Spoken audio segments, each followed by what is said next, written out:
What's up, what's up, what's up, what's up? It's your boy Domuto. We back with another video. Today, we are watching a SmugStick video. You know what I'm saying? What if Goku was sent to Yardrat? Spirit Vision Goku? So we're going to watch part 1 today. You know what I'm saying? And shout out to SmugStick, you know what I'm saying? You know what I'm saying? He sometimes comment on the videos and, you know, show support. Like the video and stuff. So shout out to SmugStick as well. Yeah. What if Goku was sent to Yardrat? Would he be stronger? You know, weaker? I don't know. I don't know. You know what I'm saying? I'm pretty sure he'd be using intertransmission a lot. And, you know, he learn some other techniques. He might be stronger, actually. So let's get into it. Maybe it's because I'm Make sure you constantly like, comment, fighting, subscribe. destroying, that I'd actually like to save something for once. Especially someone who is judged to be lower class, like my Kakarot. The low-class Saiyan Bardock hops through the night on the planet Vegeta, pod in arm. His wife Gine goes behind him, wiping tears with each jump. The two lay the pod down far enough away from the city. They're about to make their ultimate choice for the sake of their son. I programmed this to a distant planet called Yardrat. Its people are relatively weak in power, but powerful in technique and ability. Frieza doesn't seem to have any interest in it, but if he ever does, he will be protected. We'll see you real soon. Don't forget us, Kakarot. The pod blasted off, and a month later, Gine, Bardock, and nearly every single Saiyan would die by Frieza's hand. Kakarot, however, traveled across the stars and towards his destination, planet Yardrat. The pod crash-landed down the side of a mountain. Several pink, yellow, and green creatures sped towards it, curiously circling around it, until the hatch door opened. The child, no bigger than a basket, came rolling out mid-tears. The Yardrats did not know how to react to his cries, some freaking out and running around, but a single Yardrat approached it, holding the child in his arms. "My brothers and sisters, calm your minds. This child has arrived from the stars in distress. Your worry is only making his situation worse. Now, who might you be?"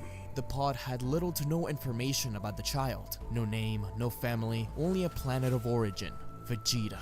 Gasps filled the air when they heard this, but Pibara insisted that they remain calm. This is but a Saiyan child. Their strength may be legendary, but this one in particular is but a babe, with a power low enough that they could easily deal with it. Was he sent out here to destroy the planet? Perhaps, but a crying child is not something the Yardrat could ignore. They had time to change the child's life. He was given a second chance. Pibara thought this, knowing full well that a few nights before Kakarot arrived, he sensed a great disturbance, as if millions of voices cried out in terror and were suddenly silenced. He looked at the boy. He had stopped crying and instead showcased a contagious smile. Pibara returned with that smile, asking his brothers what name he should be given. The Yardrats finally agreed on a name, after some deliberation. Shira, taken from shirataki noodles. But for the sake of our story, I'll continue calling him Goku. The Yardrats cheered for their new brother.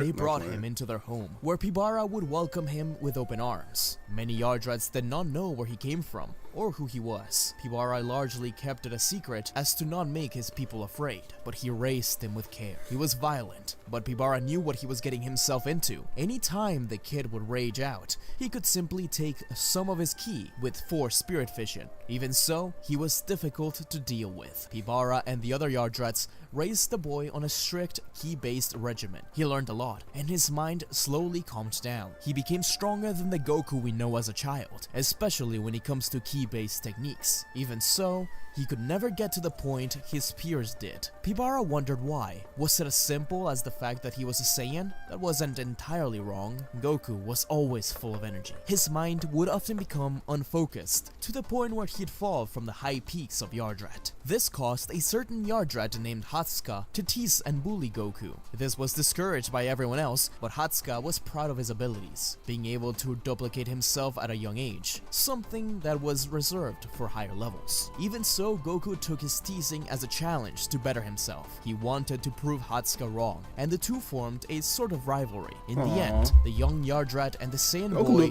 look clean in the Yardrat together, even if Hatsuka I would can't say deny Goku being his look friend. clean in that Goku bitch, though. continued to practice his instant transmission daily, traveling around the planet, but Goku wanted more. He wanted to explore other worlds out there and understand the Saiyans. He knew very little about them or their situation. All he knew was that he had a tail and that he needed to be careful around a full moon. There was a section of the city around to where he had landed that was completely destroyed after he ignored Pibara's comments and transformed at the sight of a full moon, but that was long ago.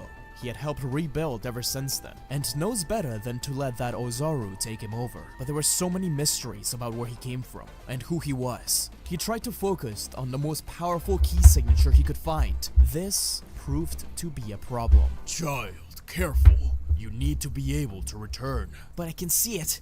I can see something strong. It's scary. It's powerful. Don't go, my son. You don't know the dangers of... But some energy around there. It feels familiar. Almost like family. Wait, don't. Goku disappeared before Pibara could reach him, into the unknown. Pibara wanted to go after him, but he couldn't locate him right away. He hoped his son would be okay, as he put all the other Yardrats to work sensing his power. Meanwhile, Goku appeared in a strange location, a spaceship filled with aliens from all over the galaxy, all wearing similar armor, and a strange device on their face. They all turned to look at him. Goku met eyes with a trio in particular, one with long hair, mouthed something to the others, which Goku couldn't hear over the sounds of the soldiers moving in towards him. It looked like he said something about a carrot, while the short one cocked an eyebrow at him. A soldier moved in front of everyone, a tall blue one with a very flamboyant demeanor. You? How did you? A tail? A Saiyan? Vegeta? Who is this? What? Just because I'm a Saiyan must mean I know all Saiyans? I bet you think we all look the same too, Zarbon. Tuh. Goku started to run away, as Vegeta commented on how he really didn't expect any other survivors. But he was so weak, he didn't even care. Ki Blast flew past Goku as he shot right back, one even hitting the Saiyan with long hair. It surprisingly hurt him quite a bit. Vegeta could tell that his power level wasn't up to par with his, thanks to his scouter. But that energy attack, it was stronger than he should be. One of Zarbon's men tries to grab Goku as he teleports away, only managing to rip off some of his Yardrat wrappings. He was gone.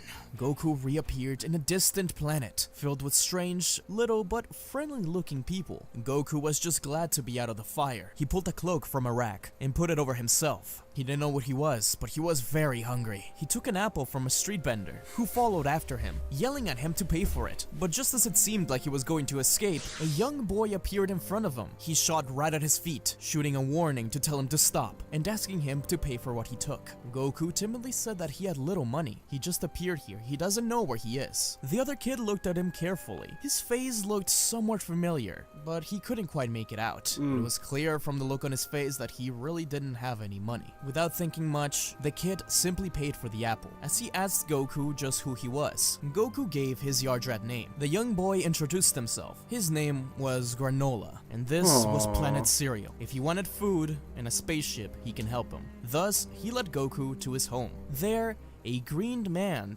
introduced himself. His name was Monaito, and he was a Namekian. Goku was surprised. He had heard of other races like this. He had an incredible ki presence, not dissimilar to the Yardrats. At their place, Goku ate good food, as he told some stories about how he was adopted by Planet Yardrat. I like this story, man. I like this story. Hold on, man. He told it all in a very excited way. It was contagious, and both Monaito and Granola listened carefully. It truly was a mystical adventure that he'd been on already, but Goku told it as if he had so much more to see still. Monaito suggested that if he can teleport anywhere, but doesn't know exactly where his planet is, he could try looking for a key presence similar to his own. On planet Namek, there will surely be able to help him more. Plus, Cereal's in the middle of nowhere. He's far away from his planet as he could be. Goku thanked them all for their help. He was learning so much. Goku finished off his story by saying that he teleported into a strange spaceship, full of weird people, including others with tails. Others with tails? Well, yeah, I'm assuming they were Saiyans too. That's what I was looking for, but they didn't seem very friendly. I'll have to find another way to figure out more about them. But it looks like it's time for me to go.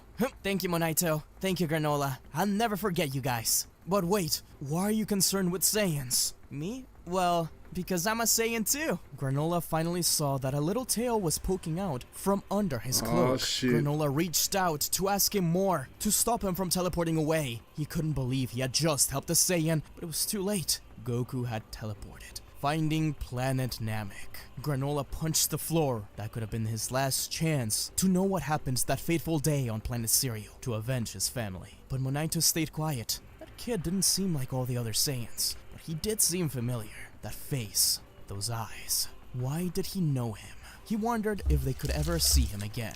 Goku wondered the same thing as he appeared on Planet Namek. The sound of teleportation scares away some birds, while Goku's eyes clear up to see a lush green world. The key presence here was different from Yardrat, but incredibly powerful. Goku wasn't sure where to start, but he had logged onto someone's key presence. Who could it be? He looked down, realizing he was in a very high peak, standing on a house. As he took a step to fling himself up to fly, he felt someone reach out and grab his shoulder. Goku felt a cold sweat drop from his forehead as he quickly turned. A tall Namekian with an incredible key presence stood tall, arms behind his back. He wouldn't let go of Goku, asking just what the hell he was doing at the Grand Elder's home. A friend named Monito told me to come here, that you guys could help me get home. Well, you're looking at the wrong place. Go home. That's what I'm trying to do. Let me go. Goku pushed the man away, which surprised the Namekian warrior. It had been a long time since he was able to fight someone. The warrior fired a blast, which Goku avoided by jumping and propelling himself to Nail. Suddenly, as Nail was going to block the first attack, there were two Gokus. He had used his limited ability to duplicate himself to attack from different angles. Nail defended well against him, but he was stronger than he seemed. The Namekian grabbed both Gokus by the neck, dragging him down to the ground and slamming him. Goku wiped some blood from his lip, but smiled happily. He was getting his blood pumping. Nail cocked an eyebrow. Who the hell was this kid to think that this was fun? Nail continued to blast at Goku, who was hit, but slowly managed to get 2 fingers up to his forehead and began teleporting around the blasts. This caused Nail to take a pause. That was a Yardrat move, wasn't it? He was a Saiyan. Goku rushed down at Nail, but the Namekian intercepted the attack and grabbed Goku by the face, slamming him against the column of the Grand Elder's home. The Yardrats may have fallen to you, Saiyan, but we won't go down as easily. But I didn't do anything. No, enough. That boy, bring him to me. I suspect he isn't our enemy, but he's a Saiyan, but I'm not with them. I just want to go back home, to Yardrat. Nail dropped Goku and rolled his eyes. The two returned to the Grand Elder's home, where Goku explained the events, and how he wishes to return home. The Grand Elder smiled at Goku's story. He was quite a resilient kid. You have been on quite a few adventures already, but I'm sorry, child. Our brother Monito was wrong. We do not have any kind of spacecraft to give, nor a teleporting technique. I see. Sorry for the bother. What we do have, however, are Dragon Balls. Sir, you don't mean... The Grand Elder smiled at Goku, who looked at him in wonder. Guru explained that a set of challenges are required for those seeking the Dragon Balls. No one has used them in many years, but the Grand Elder suspected Goku could do it. 3 wishes would be granted to those who pass. Goku's mind was still more focused on the fight he had with Nail, but a set of trials could be fun. He could use one of the wishes to return home, but what about the other 2? Nail was unsure about Goku going through these trials, but he did have an infectious spirit. When the Grand Elder saw this slight smile on Nail, he told him to accompany Goku, but not help him unless it's 100% necessary. Nail complained, but a single move from the Grand Elder's hand made him stop talking. Thus, Goku and Nail set to the various Namekian villages to find the Dragon Balls and undergo these trials set by the Elders. Some trials were difficult, others easy.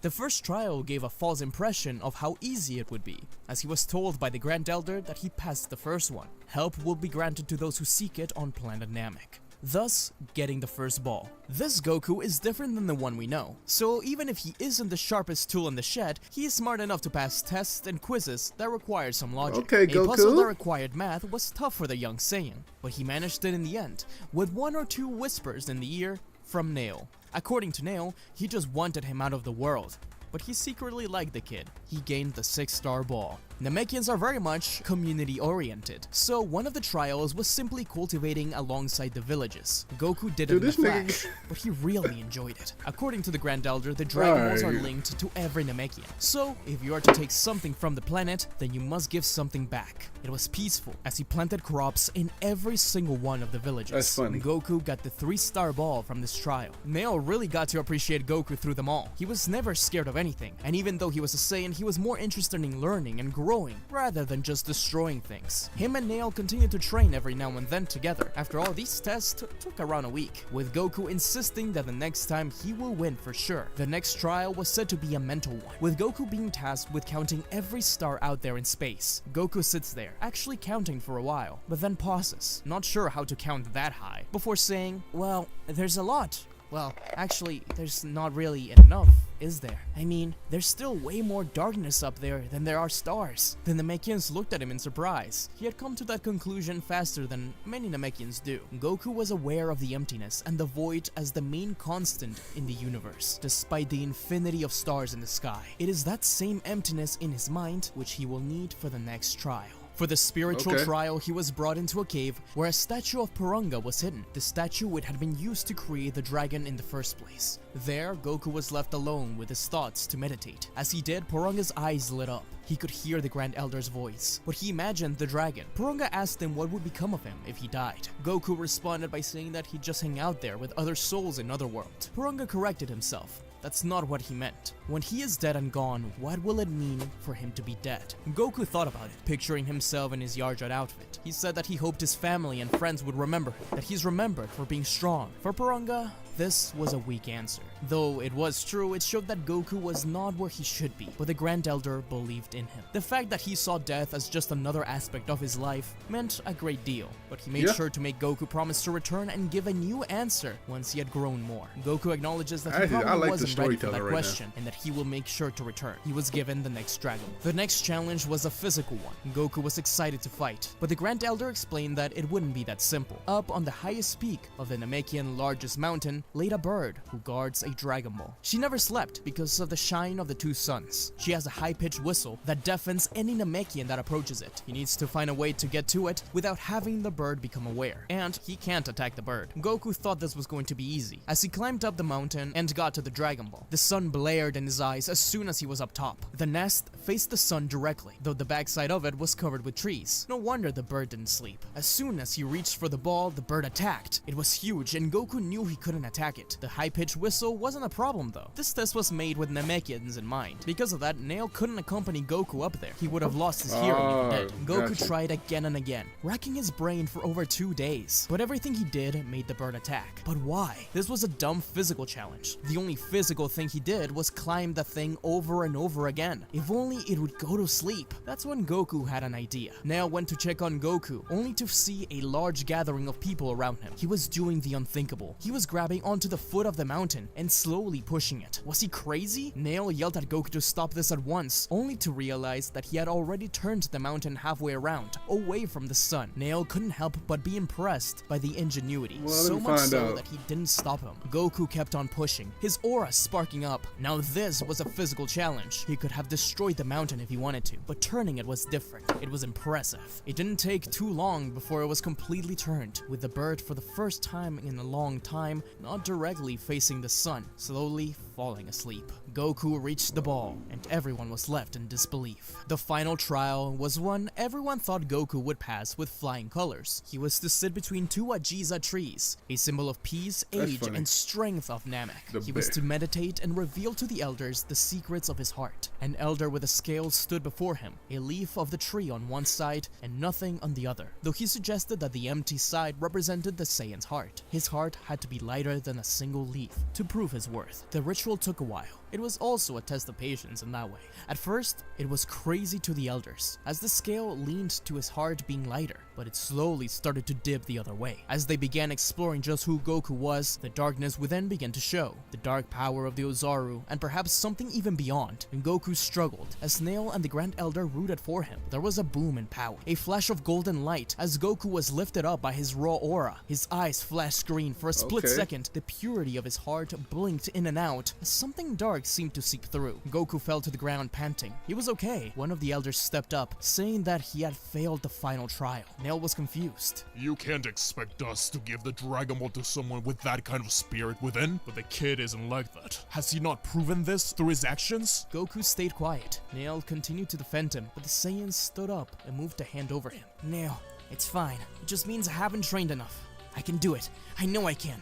I can control those powers, I know it! Goku wasn't even sure what the second flash was. The first one was the Ozaru, something Pibara had been trying to tackle, but the second one was different. Neither good nor bad, just a force. The Namekians didn't see that though. Murray, one of the elders, spoke up to give his vote for Goku, followed by another elder, explaining that though that power was terrifying, it didn't seem evil. Suddenly, the voice of the Grand Elder was heard in their minds. Village elders, hear me.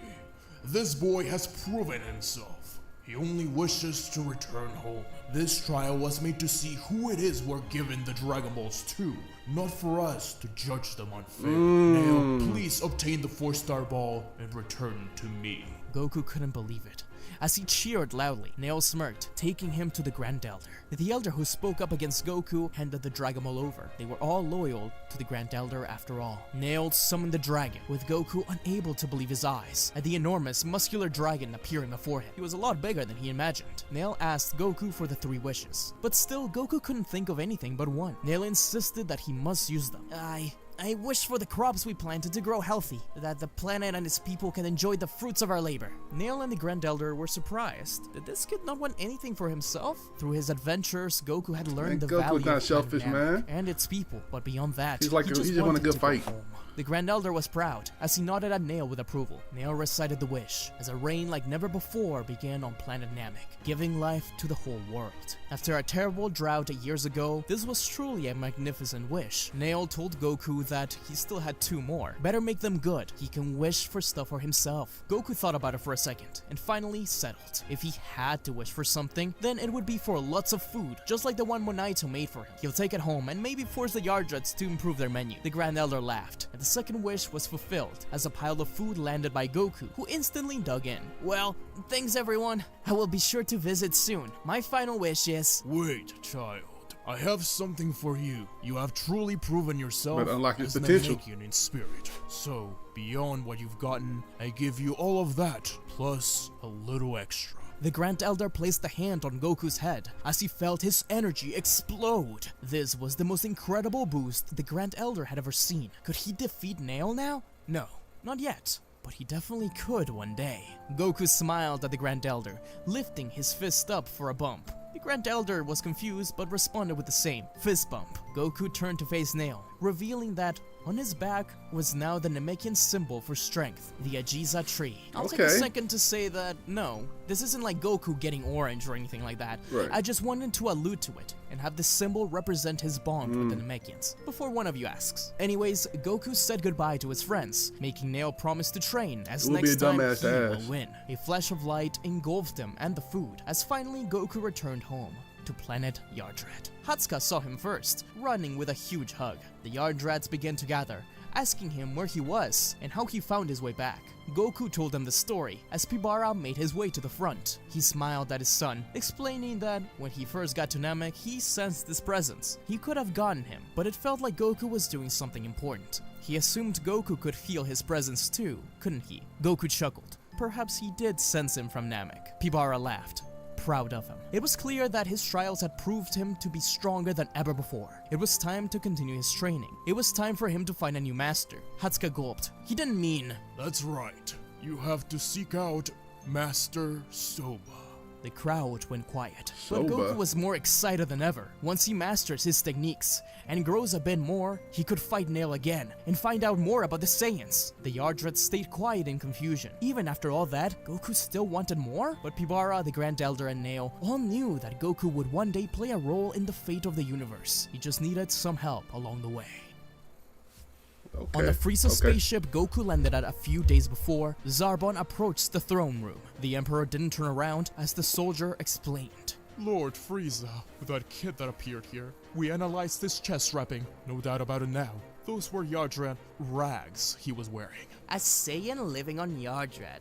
Curious. Zarbon, enlist Vegeta and his crew to find him. There could be more hiding. On it, sir.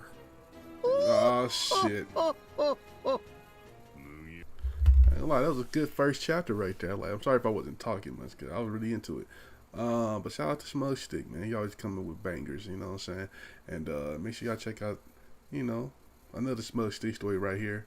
Check out maybe, you know, Solid Sand or something right here. And you know, and I'll catch y'all next time. Peace.